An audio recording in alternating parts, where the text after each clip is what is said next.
ভারতের কেন্দ্রীয় শিক্ষামন্ত্রী ধর্মেন্দ্র প্রধান পদত্যাগ করার পর শিক্ষা মন্ত্রণালয়ের নতুন দায়িত্ব দেওয়া হয়েছে কেন্দ্রীয় খাদ্য ও ভোক্তা বিষয়ক মন্ত্রী প্রহ্লাদ যোশীকে। শনিবার সন্ধ্যায় রাষ্ট্রপতির দপ্তর ধর্মেন্দ্র প্রধানের পদত্যাগপত্র গ্রহণ এবং নতুন দায়িত্ব বন্টনের বিষয়টি আনুষ্ঠানিকভাবে ঘোষণা করে। সাংবাদিকদের প্রশ্নের জবাবে প্রহ্লাদ যোশী বলেন, মাননীয় প্রধানমন্ত্রী আমাকে এই দায়িত্ব অর্পণ করেছেন এবং আমি তার প্রত্যাশা অনুযায়ী তা পালন করব। আমি কর্তব্যবোধ ও বিনয়ের সাথে এই দায়িত্ব গ্রহণ করছি। আমি প্রধানমন্ত্রীর কাছে কৃতজ্ঞ।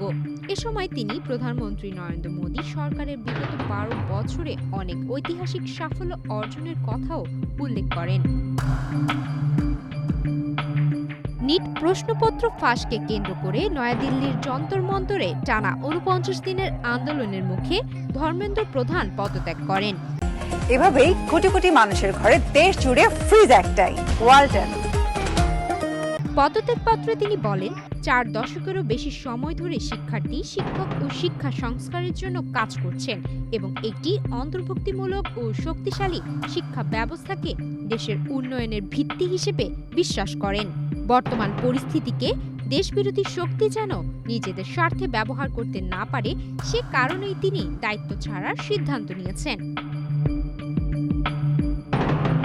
ধর্মেন্দ্র প্রধানের পদত্যাগের কয়েক ঘন্টার মধ্যেই ককরোচ জনতা পার্টি অর্থাৎ সিজেপি দেশব্যাপী আন্দোলন প্রত্যাহারের ঘোষণা দেয়। কেন্দ্রীয় সরকারের সঙ্গে 3 দফা বৈঠকের পর দলটির মুখপাত্র সৌরভ দাস ও আশুতোষ রাঙ্কা কেন্দ্রীয় মন্ত্রী জেপি নাড্ডা ও জিতেন্দ্র সিং এর সঙ্গে যৌথ সংবাদ সম্মেলনে এই ঘোষণা দেন। সৌরভ দাস জানান, সরকারের আশ্বাসের ভিত্তিতে এবং নির্ধারিত সময়ের মধ্যে দাবিগুলো বাস্তবায়নের বিশ্বাস থেকে তারা আন্দোলন প্রত্যাহার করছেন। সিজেপির 3টি প্রধান দাবি ছিল ধর্মেন্দ্র প্রধানের পদত্যাগ, আন্দোলনকারী ও আয়োজকদের বিরুদ্ধে দায়ের করা সব মামলা এফআইআর প্রত্যাহার এবং নিট প্রশ্নপত্র ফাঁস সংক্রান্ত ঘটনায় আত্মহত্যা করা শিক্ষার্থীদের পরিবারের জন্য 1 কোটি রুপি ক্ষতিপূরণ।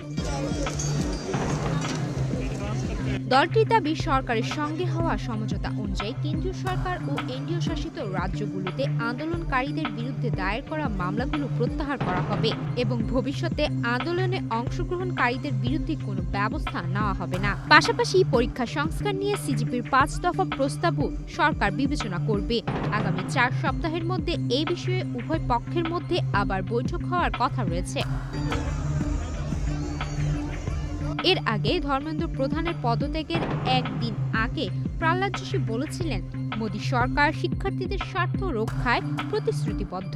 তিনি অভিযোগ করেন, কিছু সমাজবিরোধী গোষ্ঠী আন্দোলনকে ভিন্ন খাতে নেওয়ার চেষ্টা করছে।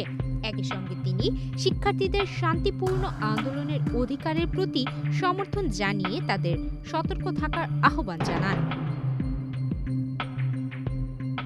সুমাইয়া মিতু, বাংলাদেশ প্রতিদিন।